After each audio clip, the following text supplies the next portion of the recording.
interesting thing, like I I studied diplomacy. I studied in France at the Sorbonne, and so I know this type of environment. I worked for a long time at the UN and with the EU, so I worked with diplomats. So I knew also this world, and I wasn't impressed.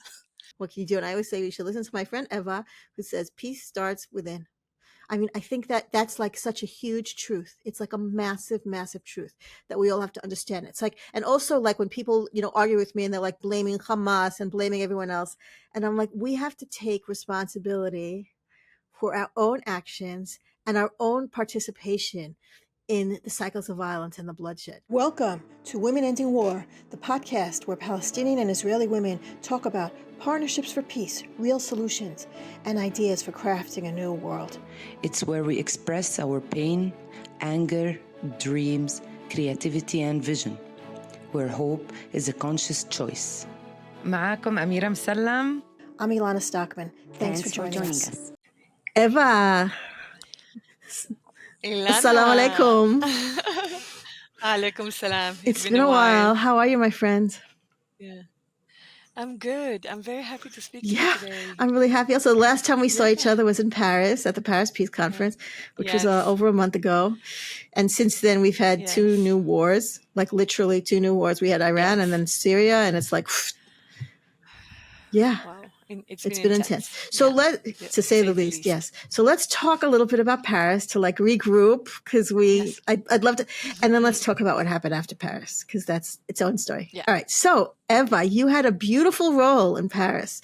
You had this beautiful role of like, I would call it some kind of like spiritual guide or spiritual facilitator where you were going around to all the different groups. And before people got into the really hard nitty gritty of things, you would go in there and you would say, let's do a meditation or let's just do a little exercise to bring us all together and all this spiritual and body work. At the end, you were also doing all the body stuff like that. The very last session. I love how you're describing it. Am I getting it wrong? You tell me. I'm sorry. Tell me what you did. No, but I actually love what you describe it, how you're describing it. And because it was challenging. I wouldn't call it hard. It was challenging to get people out of their head. For me, it came as an insight when I heard one of the participants. It was the morning. I mean, we have to say the morning we started the conference was the morning when Israel attacked Iran. So we were arriving, all these like 150 or more peace activists coming to Paris to the Conseil économique et social, the Social and Economic Council, and like coming with this like I would say a lot of hope and excitement about what we came there to do. I mean, I flew from Costa Rica to Paris to be in that conference, and OMEP was like organizing all this participation of civil society. It was pretty special.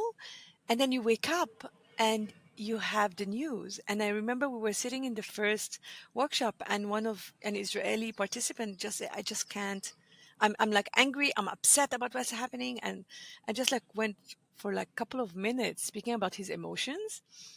And I saw that as an opportunity. This was, I think, the kairos that I saw of like, oh my God, how will we be even able to speak to each other when we are all so traumatized? So for me, it was to bring people. I would say he kind of gave me the impetus of like the permission to come with my offering, to say, okay, obviously we're all traumatized and everybody was traumatized. They just didn't know what to do with it. Everybody was feeling shocked, angry, upset, sad, fearful. A lot of us were so afraid about what's going to happen to our family. My family, I was freaking out. I'm like, oh my God, my family in Jaffa and in Ramle and in Haifa and elsewhere. And so for me, I needed to come back to my body and to come back to, like collect my spirit and do a trauma tapping. So that's what I did. I did a trauma tapping technique that I've learned. And I just asked everybody to follow me. And luckily they did. We did. And everybody did. And the facilitator allowed me to kind of do this offering. And it was just like 5 minutes. And everybody kind of tuned in, and you will tell me how it was for the rest, because after that, I just moved to another group. And what was interesting, our group was, because I was sitting next to you and we were going to be together in this Yeah. workshop. And our group was about the creation of the two-state solution. We were going to discuss the two-state solution. And then I stepped out after we did the exercise. I stepped out and I'm like, oh, I need to do that actually in every single group. I just took on this initiative. And when I went to the other group was working about narrative. And as I entered the room, one person, a Palestinian, was sharing his narrative, and it was like going on for like 10 minutes. And I'm like, oh my God, it would be so great if we're able to tune into our body and feel our emotion and speak about that. And then from there, share our narrative. But the facilitator didn't want Oh, to. really? This was so interesting. Oh, I didn't Yes, know in that. this specific workshop, the facilitator said, "Oh, this is great, but maybe we allow now an Israeli to share their narrative because a Palestinian just shared their narrative. Let's allow another Israeli share their narrative, and then maybe at the end of this workshop, maybe you can offer something."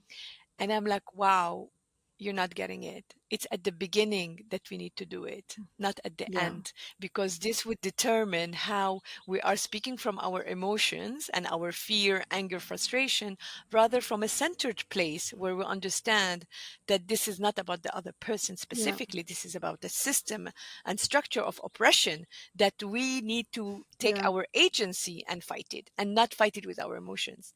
And unless we deal with this trauma, acknowledge this trauma, acknowledge this emotion, they're going to go into the way of us doing anything that would be any productive.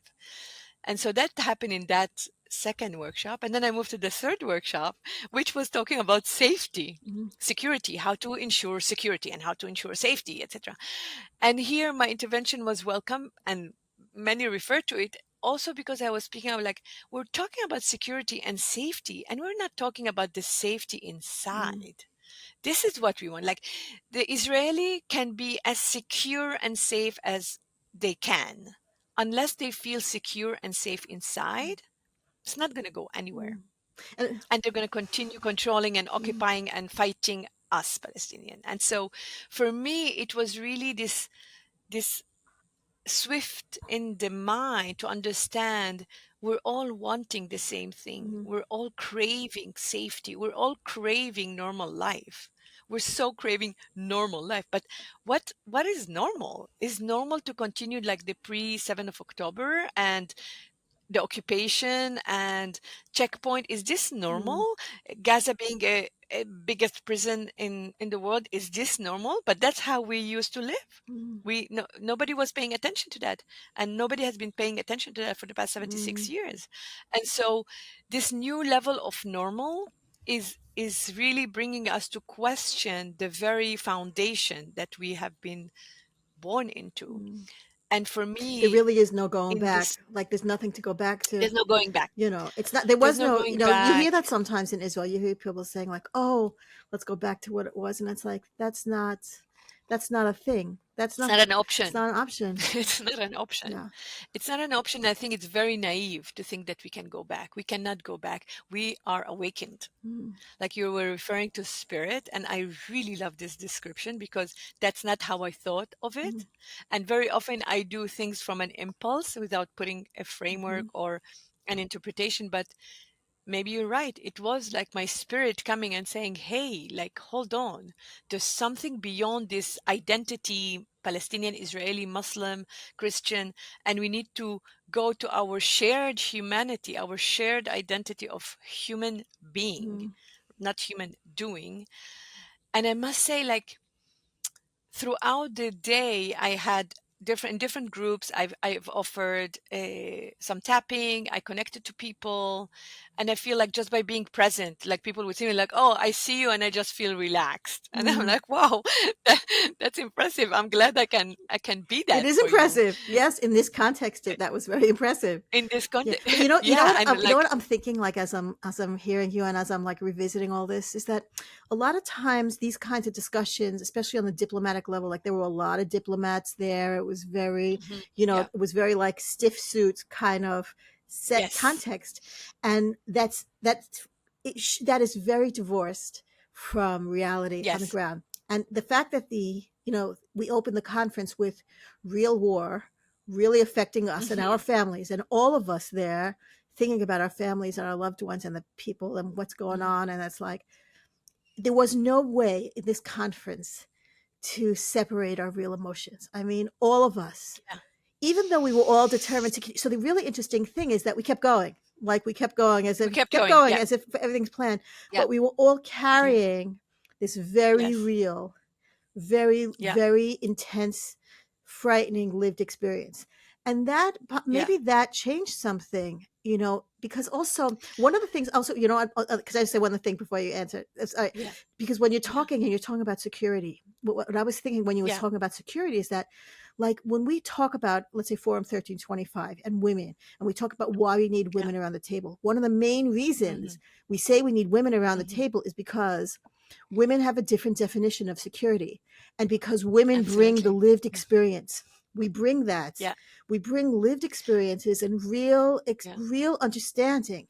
Not this like Yeah. military, mumbo jumbo Mm-hmm. stuff about what's real lives, real people. And so maybe this conference was Yes. a little bit different because we.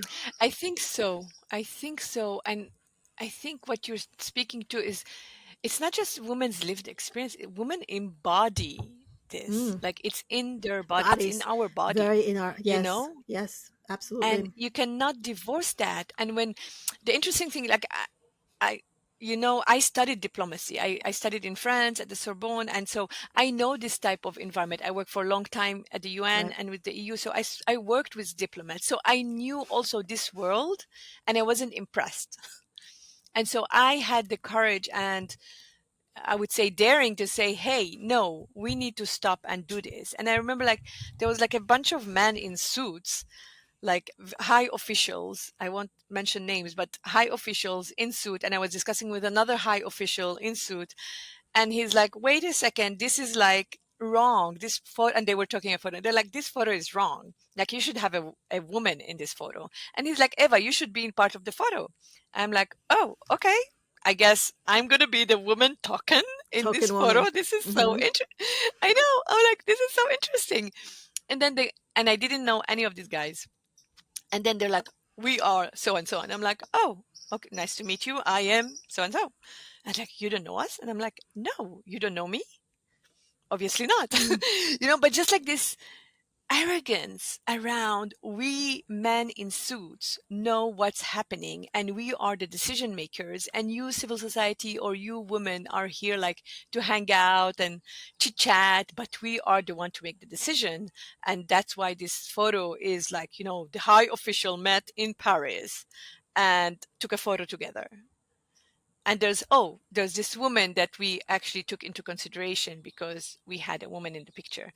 And this just shows the irony and for me the breakdown of where Paris conference led to, because after this, like we had this discussion, this workshop, and the next day even like we had a full day with Olmeb discussing like mhm, what are the suggestions. And I just felt like in conversation with different people how much we were doing things in parallel. mm. Like I don't know, you were you there the second day on the Shabbat? I Yeah, don't I think was you were there. there. I mean, You were I there? came in a Yeah, little you were there. late. Oh yeah, yeah, you were I there. was Yeah, there. you came late. Yeah, so you weren't there at the opening, because at the opening I was like, we need to open this space with like acknowledging how it feels, because part of the Palestinian group had to go fast, take the plane, a charter flight to Amman, because they weren't sure that they are able to go Right. back to Yeah, I enter the remember. West Bank, and part of the Israeli as well. And so it was all this chaos of these peace activists that came to Paris high with energy and willing to work, to do the work, to sit together, to provide input on civil society recommendation on different topics. And then suddenly it's as if somebody took out the air Mm, from our wings, mm, but we're like, but we can still do it. And there was this energy, it's like, we will do it, and we continued. And just like, let's ignore what's happening, at home, even though it's like we feel it in our body, let's ignore our body and just like be analytical. And for me, asking people, you know what, can we just like take a breath? I didn't even go to a meditation because I think they would throw a tomato on me. But like just taking a breath was enough. Yeah. I was like, let's just like stop and take a breath and just feel into our body. And every time I offered this, it was always 5 minutes. I tried really not to step out of what I thought would be feasible, Yeah. because these are people traumatized, Yeah. highly official, Mm. high official level, but also thinking that they're doing important work by talking. Mm. And I was asking him, can you like not talk and connect to what's happening inside of Yeah. you? And that was hard. Yeah. That was And really hard. it's not Like, until you do it. It wasn't until you do it. And mhm, it's sort of like relatively simple exercises of, moving arms and legs and yes, jumping or whatever we mhm, were doing. It was like, it's not until you do it that you realize how much you're carrying so tightly. You're just yes, yeah, carrying all this yeah, stuff. And we were like carrying a lot of stuff. carrying so much. And I think that women are carrying much more because of the attempt of pretending not to carry, Mm, like yeah. to continue doing it Yeah. despite everything. So it's like Yeah. there's, because our emotional body, we're tuned to our emotional body. So Yeah. basically we're saying like, shut up, we're doing okay, let's just continue fighting, let's go to this conference, let's go to this manifestation, let's do this, how do you call it, shell it, It's, and go and yeah. manifest.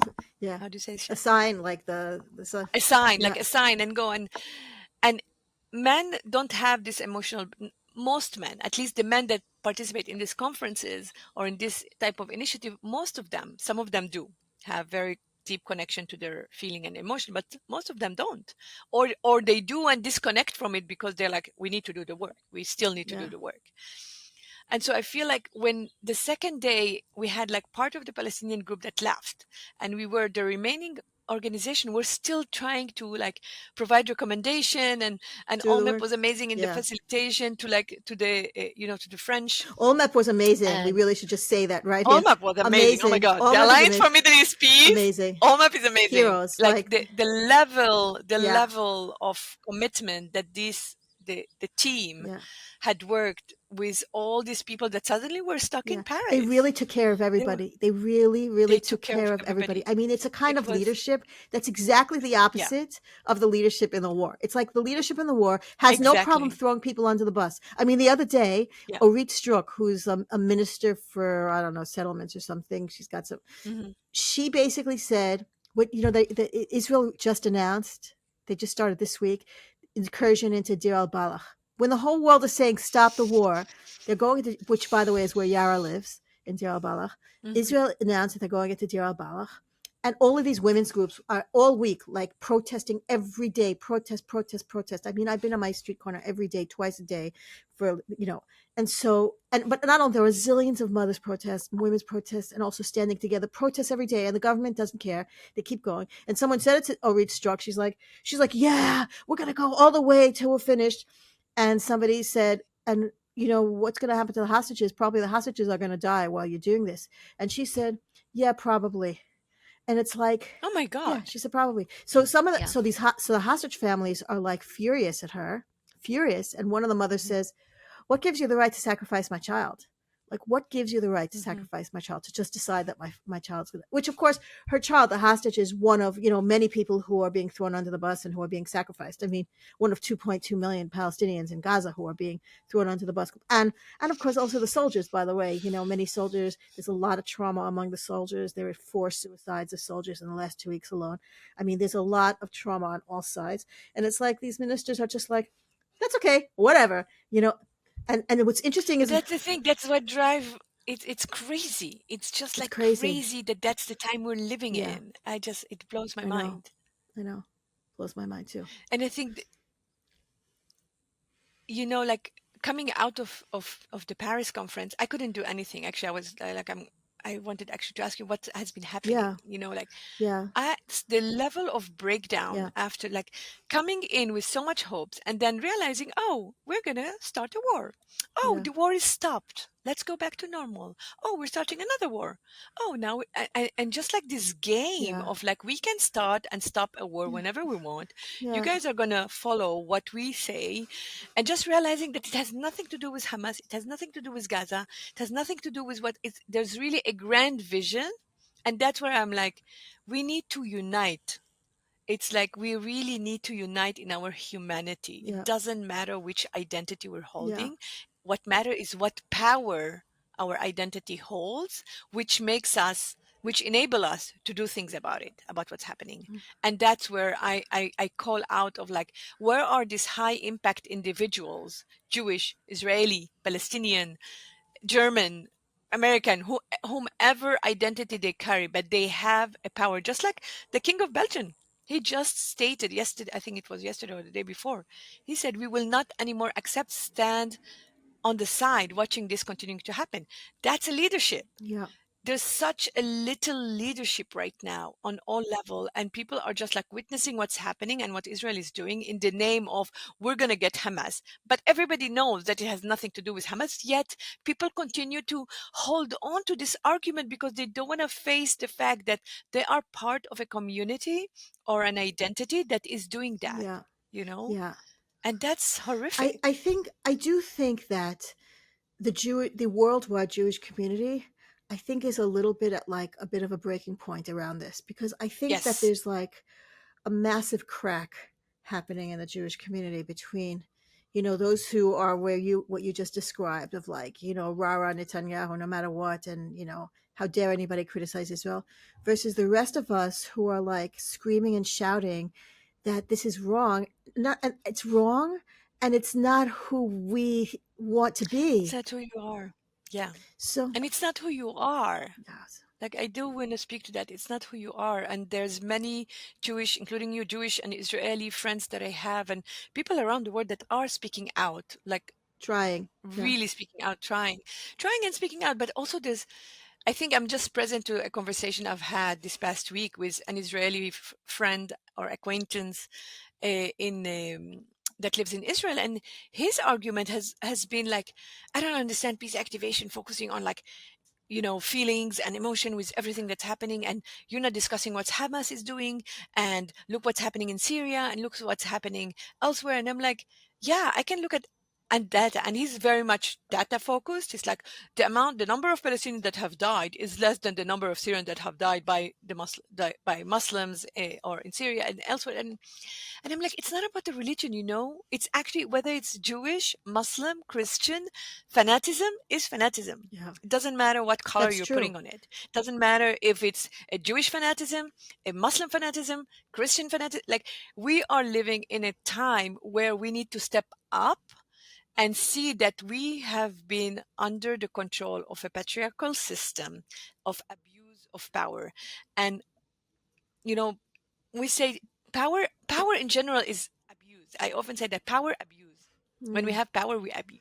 Total power, abuse totally. yeah, And that's that's the time we're yeah, living in now. Whether it's for women, whether there's violence against women, like and sexual violence against women, and what's happening in Gaza, and like whether it's in West Bank, in Yemen, in Sudan, in Congo, like all around the world, we have a wake up call to understand that this patriarchy, but also the internal patriarchy that we have been submissive to, mm, that we need to like dismantle, yeah, not just dismantling the system and structure outside. yeah, We need to dismantle the internal patriarchy that we have carried on, because that's what we were born to, yeah, that's what how we were educated.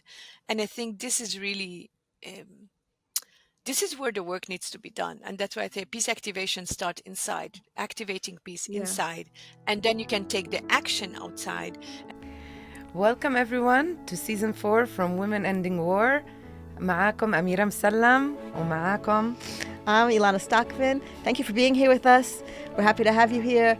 And if you like what you're hearing, what you're watching, don't forget to subscribe, follow, like, and share. Thank you. Thank you. And I think I quote you all. I me quote you taking often, by the way, on that. I use that. I use that line so often when talking to people. Like a lot of times when people are like, "Well, what can you do? What can you do?" And I always say you should listen to my friend Eva, who says peace starts within. I mean, I think that that's like yes, such a yeah, huge truth. It's like a massive, massive truth that we all have to understand. It's like, and also like when people, argue with me and they're like blaming Hamas and blaming everyone else. And yeah, I'm like, we have to take responsibility for our own actions yeah, and our own yes, participation in the cycles of violence and the bloodshed. And I talk a lot about like how violence breeds violence. I mean, it's just constant. But this whole thing about how peace comes from within first, how the only thing that we can really do is the peace within. I mean, Yeah. it's such a deep truth. Also, when you're talking about the patriarchy, so again, I want to go back for a second to Olmep because I keep Hmm. thinking about this. I Hmm. keep thinking about how hard the Olmep team Hmm. worked for this. I don't know, we had 300 people who Hmm. were stuck, and they literally Yeah. spent like weeks. They spent weeks taking care of every single person, making Yes. sure every single person had places to stay every day, and that every single person had a way to get Well, home, even though these things were impossible. And also, reimbursing people and paying for things and making sure. And yeah. they would announce all the time, if somebody's struggling with money, you approach us right now. Because also there were tons of Yeah. expenses getting stuck. I mean, even if Oh my it was God. it was really expensive. I mean, you know Yeah. just to pay like one night in a hotel, or so, and they did all of that. It was And very, i yeah. and I think about what you're describing here, how so much of the violence comes from a patriarchal structure, which is again disconnected from people's real needs and very willing to throw Hmm. certain people under the bus. And this Hmm. hierarchy, right? A hierarchy of like, some people Yeah. count and some people don't. And so, people in Gaza don't count, Yeah. hostages don't count, whatever. People just don't. And so I feel like Olmep not only ran this thing so um, meaningfully and so Yeah. responsibly, but they also modeled a whole Yeah. different concept New of level of leadership. leadership. It's Yeah. leadership from compassion. It's what we always talk about. It's like what we always, Hmm. it's the breaking down of all that patriarchy, even though there were a lot of men involved. I mean, the head of OMAP is a Yeah. man, but that's not the point. The point is that it was an anti-patriarchal way of leading where everybody matters. Yeah. Every human being matters. This, yeah. And they were like, what I appreciated is that they Mm, listened. Because actually, after the morning, the second day, the morning, I went to John and I went to the facilitator and I say, listen, what I'm hearing from people is that they really need to connect in a different way. Like, we cannot continue working on this working group as if nothing happened. And they're like, what would you suggest? And I'm like, I would like, that's how I brought in like our circle of like, let's kind of like breathe, tap, mhm, do some movement, and we close the session with this.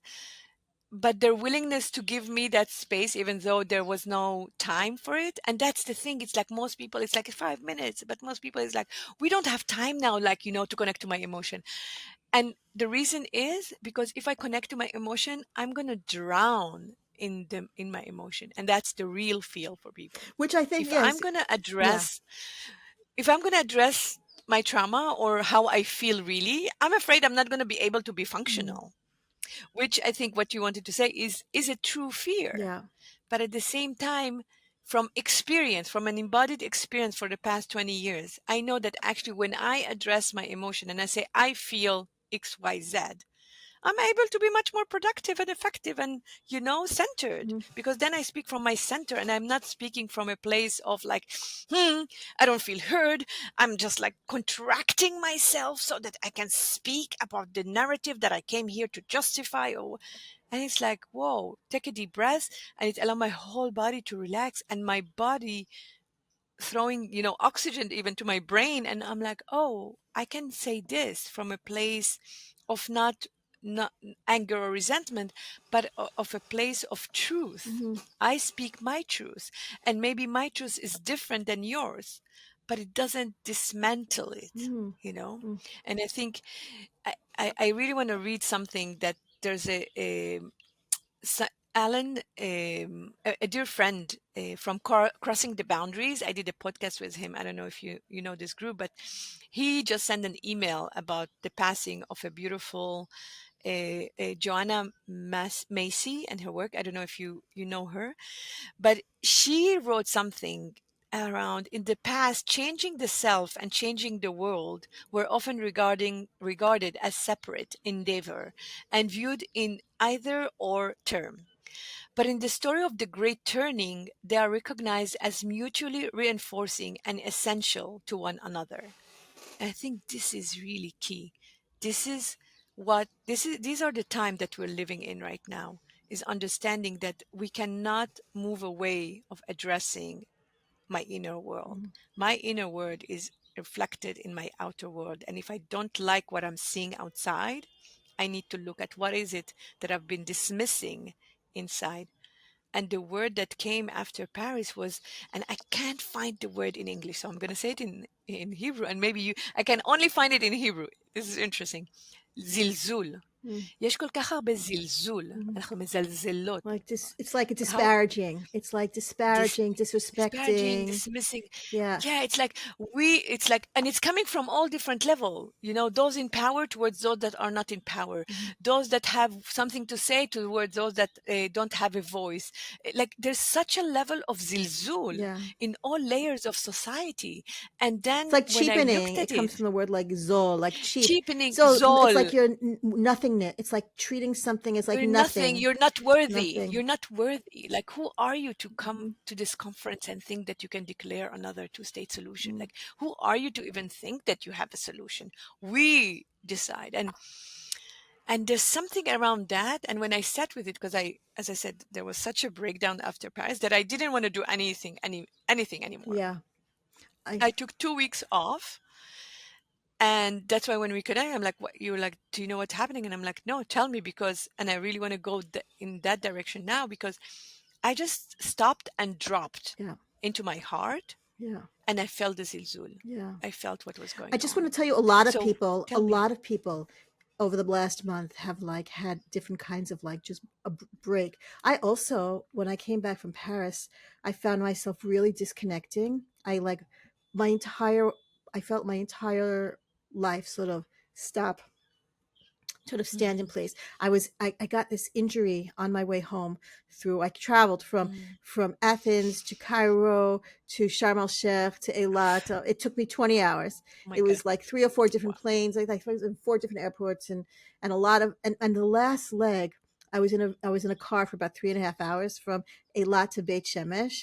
And I was in a really squashy car, and we had all the suitcases all over me, and I was stuck in this position. Oh my God. And I got out of the car with this like ache in my elbow, and over the couple of days the ache grew and grew and grew. So I was in so much pain. Like within like 2 days I was in this like unbearable pain, and I couldn't move my arm, and I had no feeling in my hands, and I lost range of motion. But it was the pain that was like unbelievable. And it took like a week of going to see different like doctors and tests and blah blah blah blah, and trying different medications and stuff to finally get a diagnosis. And it's basically damage to my tendons. I've got damage to my tendons in the shoulder and the elbow, and it just causes this like shooting pain up and down my arm. And I still have it, right? It's a month later and I still have bits of it, even though it's much better. It's much manageable. But I spent about 2 or 3 weeks just in the world of pain management, of just, and I couldn't function. I absolutely couldn't function. I couldn't sit on my computer. I couldn't type. I couldn't sleep.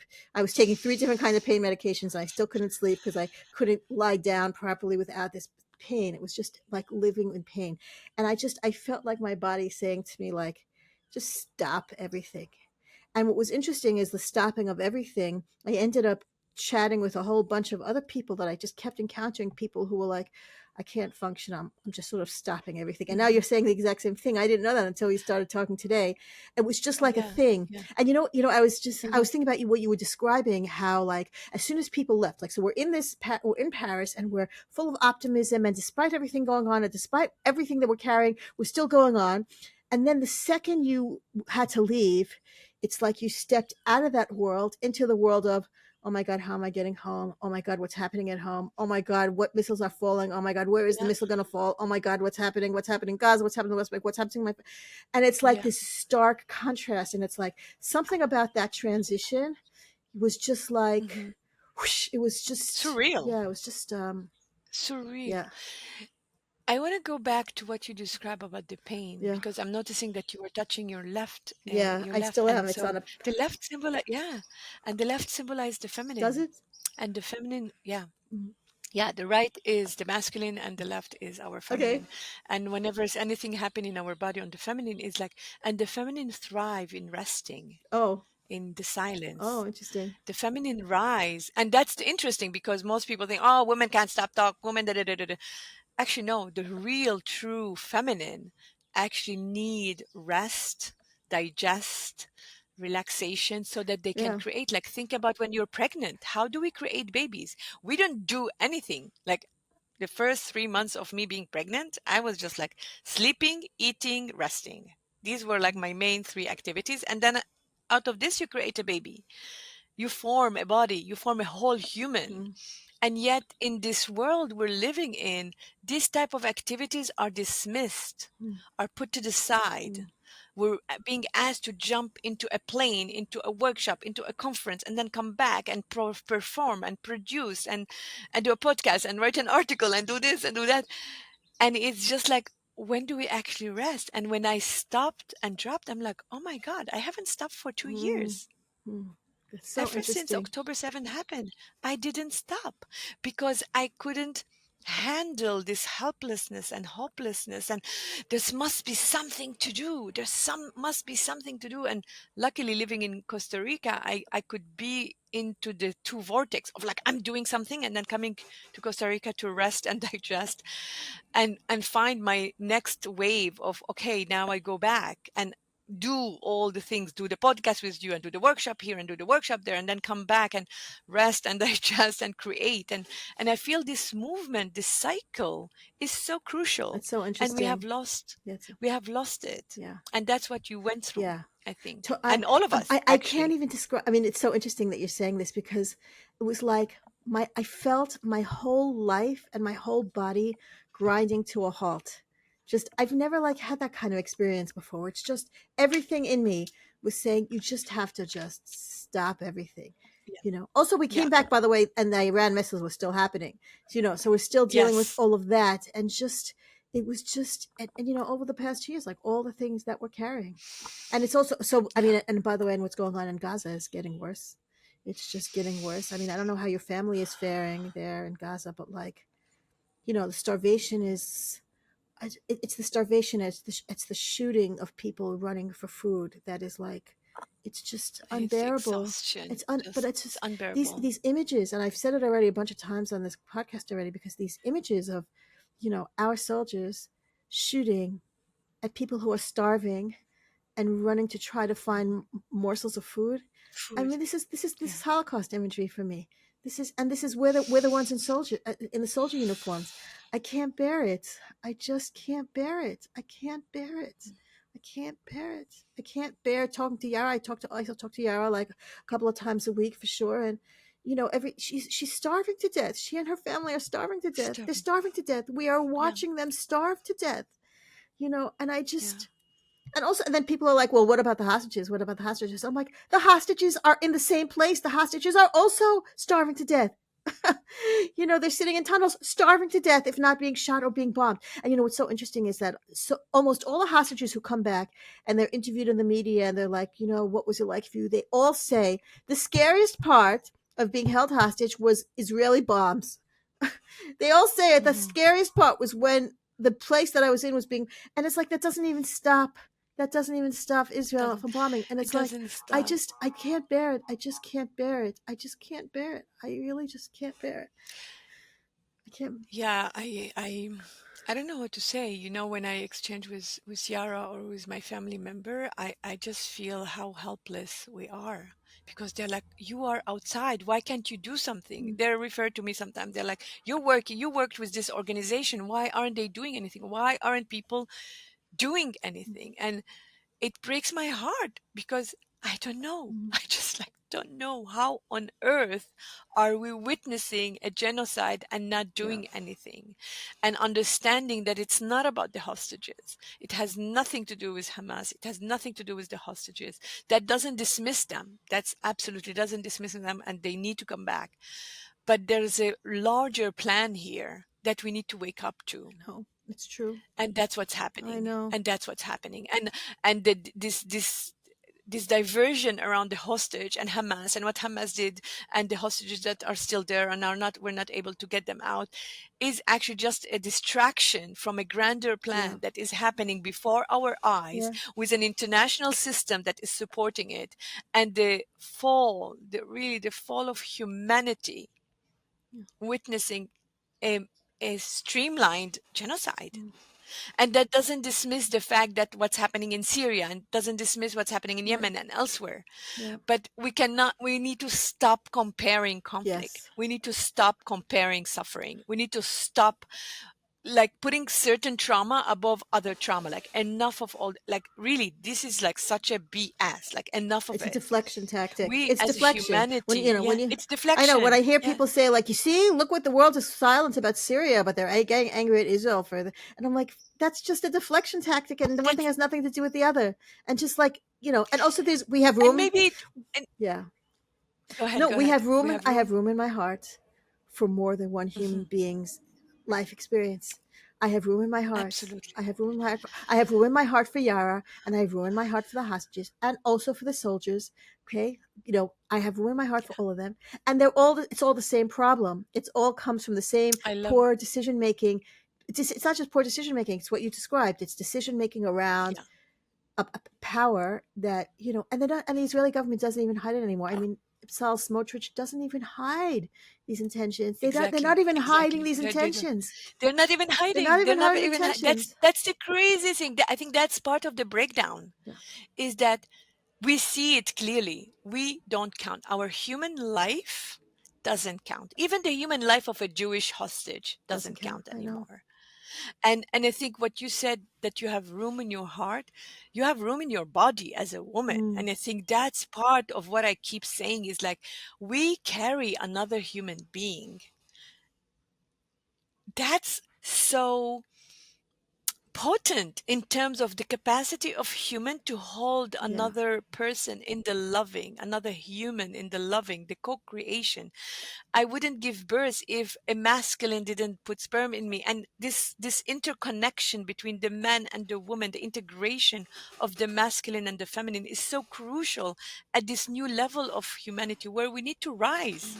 It's time for us to rise. And we don't understand that it's not happening outside. It's not someone that is going to give us permission to rise. It's we take our agency and our power and our sovereignty and rise to the level of humanity that we think we are. Mm, And it's not AI and it's not someone else. It's us. It's coming from within. And unless it comes from within, it's not going to go anywhere. yeah. And we will fall. But we will fall all together and not just Gaza or the Yeah. West Bank or the Palestinian. Mm. So Eva, tell me, we have to end in a couple of minutes, but I want you to, Yes. what's next? What's next for you? Like, what are your next activities here or your next plans for Mm. this work? There's something very special that I cannot speak to right now, but I am co-creating something on the local, global, and biology level with several partners, and we are like, I feel like peace activation is moving to the next level and bridging gaps that I've noticed exist, because doing workshop here and there is not sustainable, and bringing people together in joint spaces Mm, is staying in the comfort zone. And I feel we need to tap into the power decision making places, and we need to connect with high impact individual and really make the change, mm, really shift something in the narrative, in the structures. So it's not only about the narrative. I am wholeheartedly now invested in changing the structure and system of oppression. And that goes with a lot of embodiment practices and trauma informed approaches into everything I do. mm. And that included dialogue spaces, it included joint work. And I cannot speak to it yet, As but soon as you you will can. be the first to Yes, know. I was going to As soon as say, I as soon as you can, can, we'll do a podcast. as soon as I Yes. can, we'll do a podcast, Fantastic. because I think this will bring all of us to the next level of Fantastic. humanity. Eva, my Yeah. beautiful Thank you, friend, Elana. it's really great to talk Thank, to you again. It's been a while. yes. Yes. Thanks for listening to Women Ending War. If you want to help create change, you should join us. Subscribe, like, comment, or share. Tell your friends about us. Talk about it. Be part of the solution. Thanks and see you next time.